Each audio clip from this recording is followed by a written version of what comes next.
Now we're joined by another wonderful Frenchman, the guitarist Thibaut Garcia. Hello and welcome. Hello, thank you. So your name, Thibaut Garcia, is a little bit Spanish sounding, even though you are a Frenchman from Toulouse. I am from Toulouse. I am French, but my father is Spanish. So actually, I have half-blood Spanish, half-blood French, and half of my family is Spanish. So I feel this Spanish feeling always in my life. Mm-hmm. Now, the composer you're making your program around tomorrow is Agustín Barrios Mangoré, who's Paraguayan, yes. And he's a composer who's a kind of legend for guitarists, but perhaps lesser known to the sort of wider public. I mean, tell us a little bit about him. That's so paradoxical for me, and I love paradox. I love to explore paradox. So then I spent years working about Agustín Barrios, and he's a legend, as you said. He was called the Chopin of the guitar, the wizard of the guitar. Villalobos gave him the name of El Inalcanzable, that means the unreachable. So he was also very admired by other musicians. Even Stravinsky admired him. Stravinsky sent a letter to Barrios in 1935. So at his time he was a big star, and then I think he disappeared because he spent all his life in South America. So then in Europe we had less things about him, but to me he's probably the most important composer, classical guitarist composer. He played his pieces and he composed around 300 pieces for the guitar. And what I love with Barrios is the fact that he's unique because he's the perfect mix between a popular aspect of the music and a romantic aspect of the music. He was born in Paraguay, learning folk music first, and then he discovered Chopin, Schumann, Beethoven, and these were his inspirations. And did he extend the technique of the guitar at all? He was a virtuoso. I mean, he was incredible. He practiced like 10 hours a day. You know, can you imagine? Nobody practiced 10 hours a day anymore. I mean, he did. And we have the chance to have some recordings by Barrios. I think he was maybe one of the first musicians to record in the 1920s. So you can listen to the virtuosity of Barrios, and it's pretty incredible. And so is it very, very challenging to play? The music? Yes and no. I explain. Yes, because it's very virtuoso, and he was a virtuoso.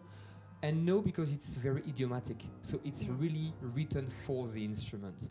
So when you see the score, you even feel the movement Barrios was doing when he was playing. So there is something I love with this, is that it's the pure soul of the guitar. Yeah. And could you say there's a Paraguayan accent to his music, do you think? There is a Paraguayan accent, and the proof is that, for example, he composed some Paraguayan dances. So he was really influenced by his roots from Paraguay, from the Guarani inspiration.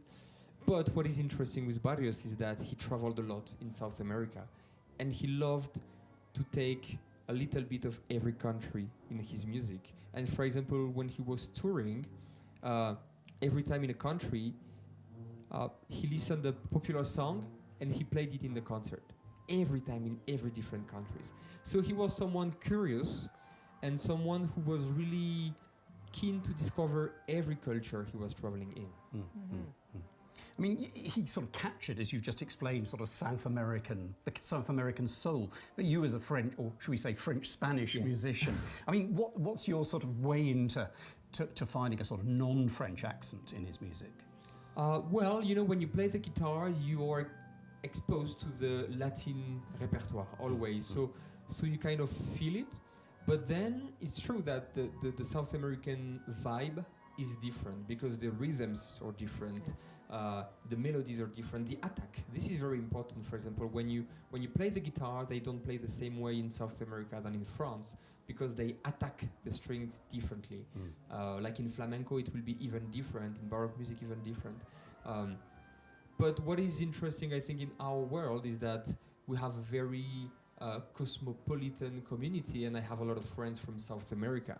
So discussing about that with them, discussing about how is playing Brazilian music, because when Barrios composes the Choro da Saudade, this is typical Brazilian. How would you sing it? How would you dance it? How would you play these Paraguayan popular dances, rhythm? and then they play it for you, and you understand. And it's more a mood almost at that point. Exactly. Yeah, it's a mood. It's a way of imagining, a way of thinking. It's a full mood, and you have to feel that in the body also. Yeah. So when did you actually discover this composer? I mean, was he one of your inspirations for playing guitar, or? Yeah, I think I heard Barrios when I was 6 months old already, because my father was playing the guitar. I mean, he plays the guitar as an amateur, but he played La Catedral by Barrios. So I always heard La Catedral by Barrios, and it's a music that I always known actually, but. It's funny how it happened, because a few years ago I had to make an album about some composers, and I was half of the process, and then it was a Sunday. I didn't want to practice, but I wanted to play music. So I started to read Barrios' music, and I kind of felt it was in my gut. I mean, I wanted to play that. You know, when you have this feeling like, no, just put the other on the side and do this. So then, a few years ago, I had this feeling, and I put my mind full Barrios, and here I am, and I love it. Are you one of these artists who, when you've made a record, you kind of about 2 years later you think, oh, I'd really like to make that record again because I've got so much deeper into that music? 2 years a bit early, I would say. Maybe 5 years, 10 years. I understand. But there's plenty, obviously, you can go back for more. To be honest, I spent so much time working on that for the moment I'm happy with it. I'm really happy. Maybe in 10, 20 years it will be different, but for the moment and I will be very honest, because listening to yourself is very difficult. Yeah. Generally, when you record an album, you don't listen to it. People do, you don't. And this one, El Bohemio album, I can listen to it. I kind of like it. It's a great recording. I love it. Yeah, so thank you very much. But it's maybe one of the only one I can really listen. I mean, you're living in a sort of golden age for guitarists, because you know it's been embraced as now an instrument that, you know, I mean, years you would say you would go to the Wigmore Hall and you just wouldn't hear a guitarist. Now, you know, there's probably 2 or 3, 4 guitarists during a season. I mean, it's now sort of been embraced by our world. Yeah, I can't explain exactly why, because I think a lot of reasons are due to that. Like, for example, I think we have people who want to share with the audience and they don't want to stay, locked in the classical guitar world, so they want to expand it. And again, there is a paradox. The guitar is the most played instrument in the world, and it's maybe the less known repertoire. So there is something funny when people don't know classical guitar. When they listen to it, they're like, "Oh, but this is very surprising. I love it." There is always this good surprise. The classical guitar is always a good surprise. So you know what? We have this little wheel behind you. Yes. Would you like to spin it, because it I'd might love to. generate ideas for you? I love games, so I'm going to. I feel like I'm a presenter of a new show. Yes, exactly. Welcome to the Wheel of Fortune. Yes. Do I have to do it strong or? Not too The strong. way you want. Let's see. Venue. Yes. Favorite venue? Yes. So is that my favorite venue? No. It can be whatever the word elicits for you.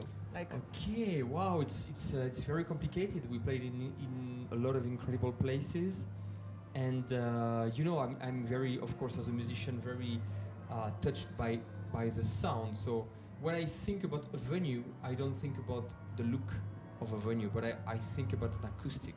And to be honest, there is a country I love, Japan, because to me they have like the best auditoriums ever, and you can find some beautiful auditoriums of 300, 400, 500 people where the acoustic for the guitar is just perfect, you know. So when you say venue, I imagine this Japanese auditorium, all made of wood, where the reverb is just perfect to make the guitar singing. What is the sort of the ideal size of a venue for your kind of music you want to play? Is there an ideal size? Do you like? It's complicated because sometimes you have places where you have 800 people that sound amazing. If the hall is great, it sounds amazing. And sometimes you have some very bad places where you have 150 people in this dry.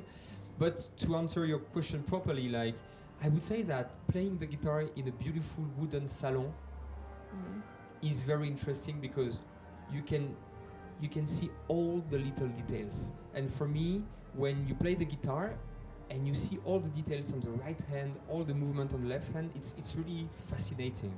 Really fascinating. And it seems appropriate that a wooden instrument should be played in a wooden room. Yeah, it works great. Yeah, I love stone too. For Yes. example, when you play in a church where you have this little stone, the mix between the wood and stone can be magical, really. Really, because the stone brings this little high frequency that makes it bright. I like it. Do you have a lot of young audience coming to your concerts, or are you trying to?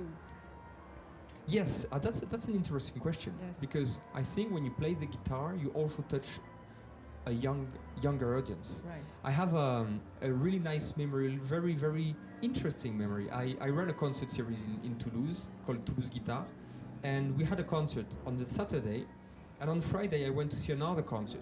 It was Patricia Petitbon, singer, from another concert series. And I remember I enter the hall and I see pretty much all people in the audience. And the day after we had this classical guitar concert. Maybe the audience was 20 or 30 years younger. It was much more like families with young kids or people like this.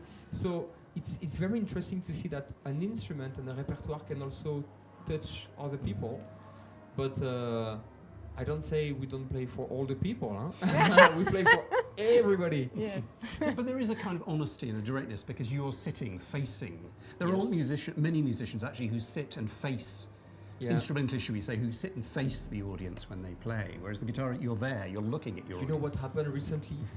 6 months ago, for the first time of my life, I went to sit on the stage on the piano bench of the piano. I mean, in the seat of the pianist, and I was like, "My God, you see this during a concert because you have the audience on the side, and that's so weird for me because for me the audience is here, just in front of you, and you have a direct connection, as you say.